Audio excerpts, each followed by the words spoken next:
Hello అండి, అందరూ బాగున్నారా? ఈరోజు పప్పుచారు ఎలా చేద్దామో చూద్దామండి. ముందుగా 2 to 3 అవర్స్ ముందు కందిపప్పు నానబెట్టుకున్న తర్వాత ఇలా కుక్కర్లో వేసి టమాటో, ఆనియన్, పచ్చిమిర్చి, కొంచెం చింతపండు, వాటర్ వేసి పప్పు తగినంత వాటర్ వేసి ఇలా కుక్కర్లో పెట్టేసేయండి. నేను కాసేపు ఉడికిస్తానండి. ఉడికించిన తర్వాత ఇలా కుక్కర్ మూత పెడతాను.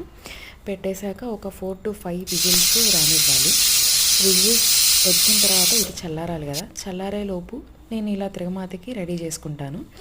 ఇది జీలకర్ర, ఆవాలు, తెల్లగడ్డ, కరివేపాకు, ఆనియన్, కొత్తిమీర, కొన్ని ఎండుమిర్చి. ఇవన్నీ నాకు తిరగమాతకి రెడీ చేసుకున్న తర్వాత ఇలా పప్పును వెనిపేసిన తర్వాత తిరగమాతకి పెట్టుకున్నానండి. సో ఈ తిరగమాత అయిపోయిన తర్వాత కొంచెం బాగా వేగిన తర్వాత దీన్ని తీసుకెళ్ళి పప్పులో యాడ్ చేసేస్తామండి.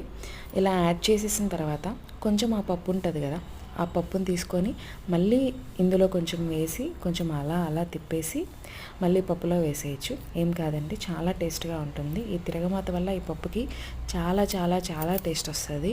మీరు ఒకసారి ట్రై చేయండి, తప్పకుండా ట్రై చేయండి, చాలా బాగుంటుంది. వన్స్ ఈ తిరగమాత అయిపోయాక ఈ పప్పుని బాగా ఉడికించాలండి. మనం ఎంత ఉడికిస్తే అంత టేస్ట్ వస్తుంది పప్పు అనేది. ఎప్పుడైతే ఇది బాగా మగ్గి ఉడుకుతుందో అప్పుడే ఆ ఫ్లేవర్ అనేది ఆ పప్పుకి చాలా బాగా పడుతుంది. ఇది మా స్టైల్లో చేస్తామండి. మా style in the sense Nellore side చాలా ఫేమస్. అంతే అండి, ఉడికిన తర్వాత దించేసామంటే టేస్టీ పప్పుచారు రెడీ. మీకు కానీ ఈ వీడియో నచ్చితే like, share, subscribe. Thank you.